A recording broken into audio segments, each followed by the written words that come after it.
We are going to be going into some pretty serious stuff this episode. Some topics of the video are rape, incest, child molestation, abuse, and murder. Please, this video is not for the faint of heart. Marcus Wesson believed that he himself was a prophet of the Lord. With this ideology, he decided to embark on a journey to salvation. But to him, salvation meant grooming his daughters and nieces and manipulating them into having his children. He claimed to make more followers for the Lord. As his daughters/wives got older and wanted to leave, they wanted to bring their kids with. But Marcus would not let them. When police arrived, Marcus retreated into his Fresno home and locked the door. As police were trying to get him to open the door, shots rang from the inside. Welcome to Behind the Crime.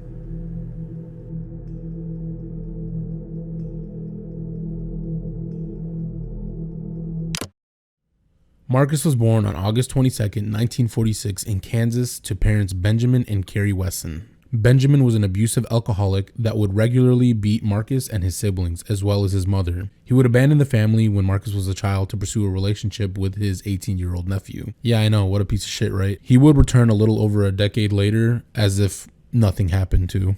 Carrie raised her 4 kids on her own. Marcus was the oldest of the 4 and claimed that his mother was a religious extremist, making her kids sit in her own Bible study for hours a day and were a part of the Seventh-day Adventist Church, which also just so happens to be the same church that David Koresh was in, the leader of the Branch Davidian in Waco, Texas. We'll talk a little bit about that later, as it does play a role in this story.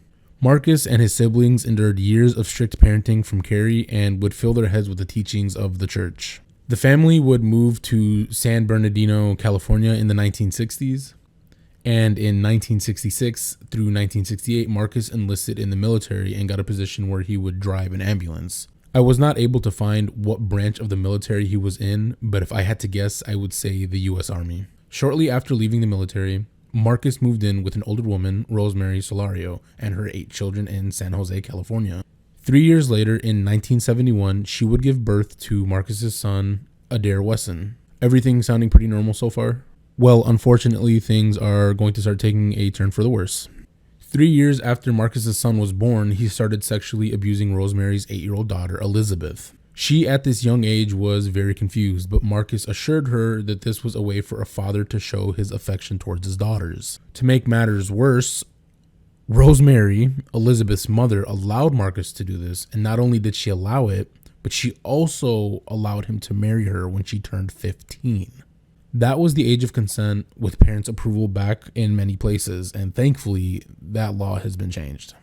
When Elizabeth was around 12 years old, Marcus would start to shower her in attention and would go on to say, "The Lord has chosen you to be my wife, and you belong to me."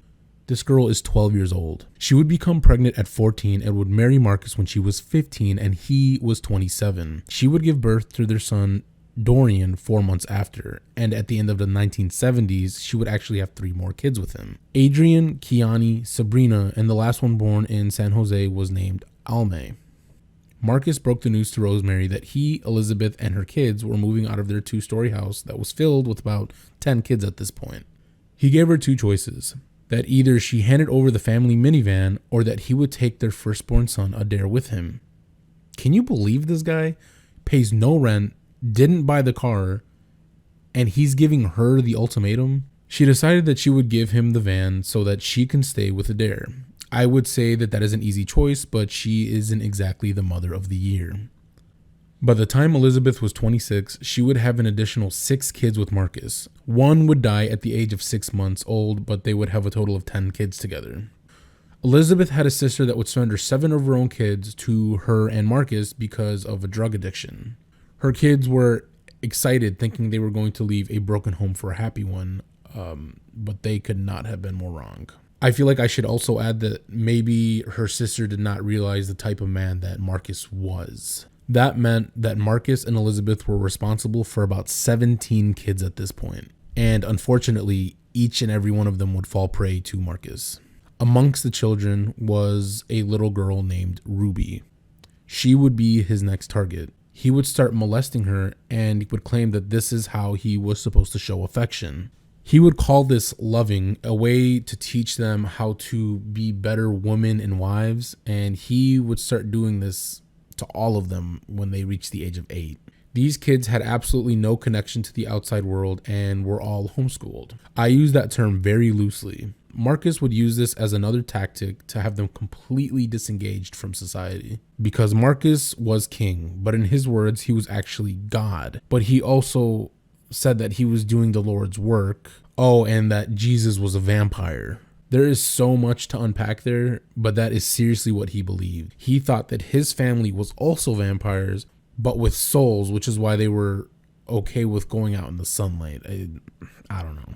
Marcus also believed that because he was doing work for the Lord, he would not actually have time for a job. So instead, he lived off of welfare, and his kids got jobs as soon as they were able to, giving Marcus 100% of their checks. Even with welfare and a couple of clan members working, they did not have anywhere near enough money to live off of. It got to the point where he instructed his kids to do dumpster dives for anything edible. He had the kids eat scraps while he was able to buy himself fast food. He was so short-fused with the kids and his wives, and he gave such harsh punishments. He would beat them, but he would also have more manipulative tactics such as shunning and starving. They would find land on a rent-to-own basis, but when the owner died and his son inherited the land, Marcus could not prove the agreement. The son ended up selling the land, forcing the Wessons out of their home, which at this point was just an army tent and some sleeping bags. They would have no choice but to live in a sailboat. Witnesses would see the girls row the boat from the docks to the city shore every day, sometimes twice a day. They stated that it looked like the girls were slaves, blank expressions, no talking, and Marcus at the front of the boat not lifting a finger. Ruby was a little older at this point, and she was starting to become a little self-aware, and with the help of a co-worker, Emma, would build up the courage to run away from the clan. Marcus found out about Ruby leaving, he tracked her down and somehow convinced her to go back with him, and then when they got back to the boat, he, without mercy, beat her and gave her a 1-month punishment.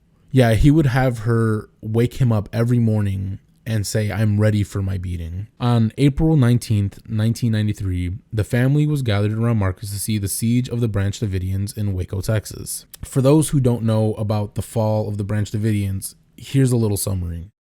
The incident began when the ATF attempted to serve a search warrant on the ranch. An intense gunfight erupted, resulting in the deaths of 4 government agents and 6 Branch Davidians. Upon the ATF's entering of the property and failure to execute the search warrants, a siege lasting 51 days was initiated by the FBI. Eventually, the FBI launched an assault and initiated tear gas. All of this was done in an attempt to force out the Branch Davidian.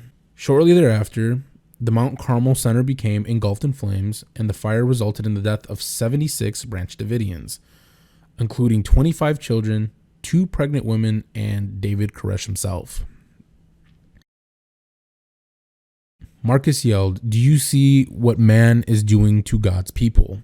trying to reinforce the idea that police and the government was the devil. He also said, "That man is just like me. We are doing work for the Lord. That's what we need to keep doing. Making children for the Lord."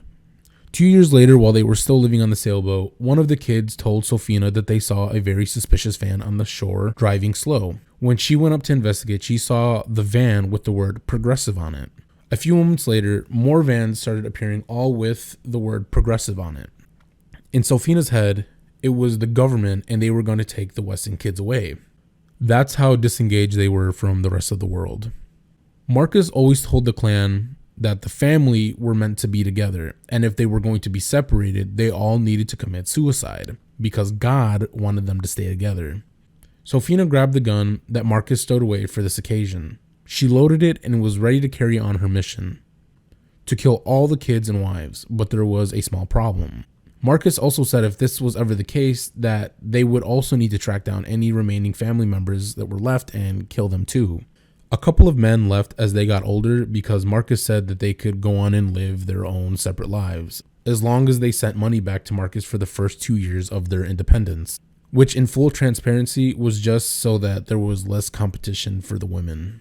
Sofina was confused on what to do, so she sent a few of her older girls to go to shore and contact Marcus. They were able to use a phone that was in a small family-owned general store. He instructed them to put the gun away, and it was not their time to see God. Sofina was relieved, but at the same time ashamed. She was going to be responsible for the death of her whole family. She decided that enough was enough, and that she was going to leave the family clan. When she informed Marcus that she wanted to leave and stay with family in San Jose, he did not have any objections. They got in the van and started driving. Not too long into the trip, Marcus started bombarding her and belittling her, saying that it was a huge mistake and threatening her to never see her aunts or her kids ever again. He pulled a sharp U-turn and floored it about half a mile and pulled over into a vacant lot. He turned to her and asked, "Do you believe in God?" Sofina said yes. He then asked her if she had asked God for forgiveness. She said yes again. Marcus then pulled out a knife and stabbed Sofina in her upper right chest. The force alone made her go unconscious. When she came to, she realized that she was still in the van with Marcus. Marcus's voice echoed, "Are you ready to be with God?" She said no, and after a couple of seconds of silence, he started to cry. He said he was sorry and that he thought that she was ready to see the Lord. He demanded that she didn't tell her sisters about what happened. He drove her back to the boat and shunned her from the family where she remained. I want to pause the story and give a little theory into what I think Marcus's hidden motives were. When Sofina asked if she could leave, Marcus, without really skipping a beat, said yes, but then changed his mind? No. I think he said yes in front of the rest of the family to show them that staying there was a privilege, but also a choice. And then after returning back with Sofina, it gave everyone the impression that she had changed her mind, and that maybe the outside world is as cold and cruel as Marcus said. Elizabeth, who was Sofina's aunt, was the only one who knew about the stabbing. All of the other kids and women were kept in the dark. Sofina was also shunned from the rest of the family, which the rest of the family did know about. So in their head, being free sucks and being back home and shunned was still better than not being there.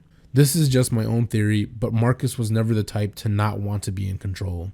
He definitely is one of the most narcissistic people I've read up on, and it just really seemed to fit his agenda.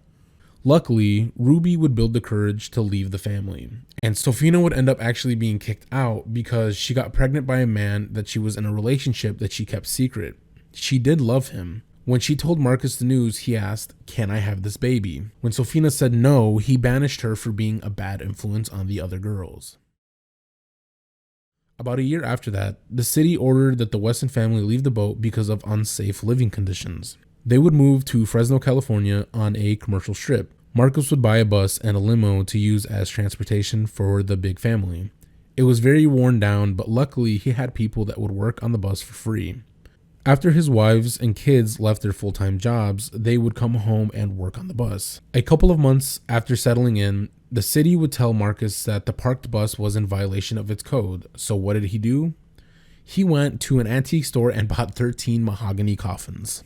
He claimed that he was going to use the wood from the coffins on his boat, but when he drove up in a bus and walked into the store with about 10 women to pick them up, they got some weird looks from people.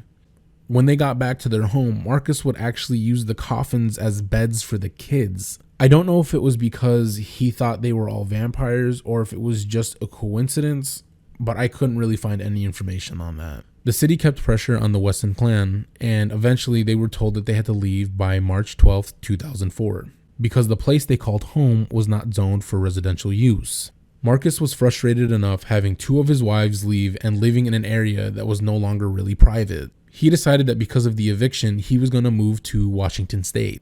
His parents lived there, and his father was recently diagnosed with cancer, so he thought that it would be a good time to see them.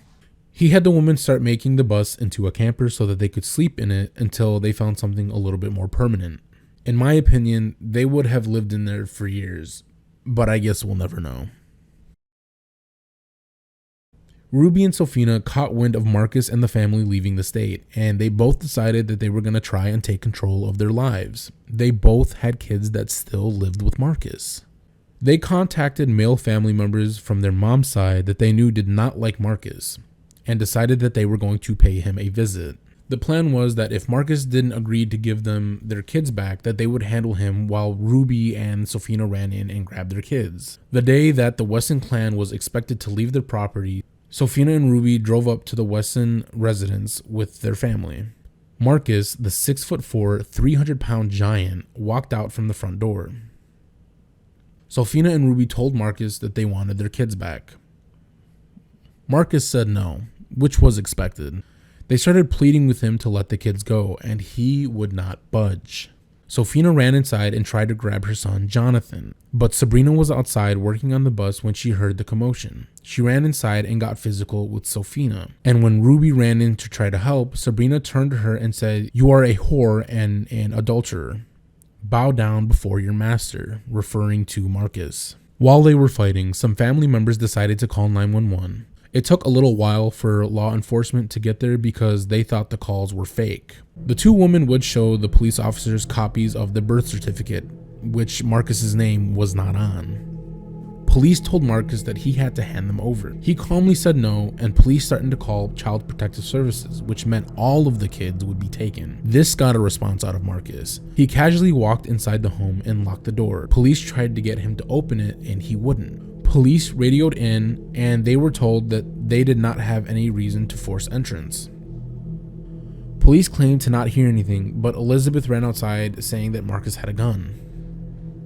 Police then ordered civilians to move away from the house, thinking that they had a possible hostage situation. They were wrong. About 80 minutes later, Marcus stepped out of the front door with his hands up. Sophina and Ruby knew what happened and were inconsolable. Police linked together 3 handcuffs to fit him and sat him inside one of the cruisers. Law enforcement made their way inside the Wesson home and opened the door to the back bedroom. They saw a pile of 9 bodies. It was all of the Wesson kids. Sabrina Wesson, age 25, Elizabeth Wesson, age 17, Isabel Wesson, age 8, Aviv Wesson, age 7, Jonathan St. Charles Wesson, age 7, Ethan Wesson, age 4, Marche Wesson, age 1, Java Wesson, age 1, and Sedona Wesson, age 1. All of them were pronounced dead at the scene with 1 gunshot to their right eye. I looked everywhere about the importance of being shot in the right eye, but I couldn't find anything. In later interviews with the remaining women, they claimed to have full knowledge of the suicide pact, but didn't know anything about when and why he chose the placement for the gunshot. He was charged with 9 counts of murder and 14 counts of rape and sexual abuse. He pleaded not guilty, and his lawyer tried to paint the narrative as one of the wives being the one who pulled the trigger, because their DNA was found on the gun, and the gun was found under her body. But that's not really evidence. Marcus was in that home, as I said, for 80 minutes, and that's plenty of time to taint a crime scene. On June 17th, he was found guilty and sentenced to death, but unfortunately, in 2019, the governor outlawed the death penalty and Marcus was given a life sentence. He remains incarcerated in the San Quentin State Prison until the day he dies. He is 75 years old at the making of this video. If you watched, thanks for watching. If you listened, thank you for listening. This has been Behind the Crime, and you'll unfortunately see me in the next one.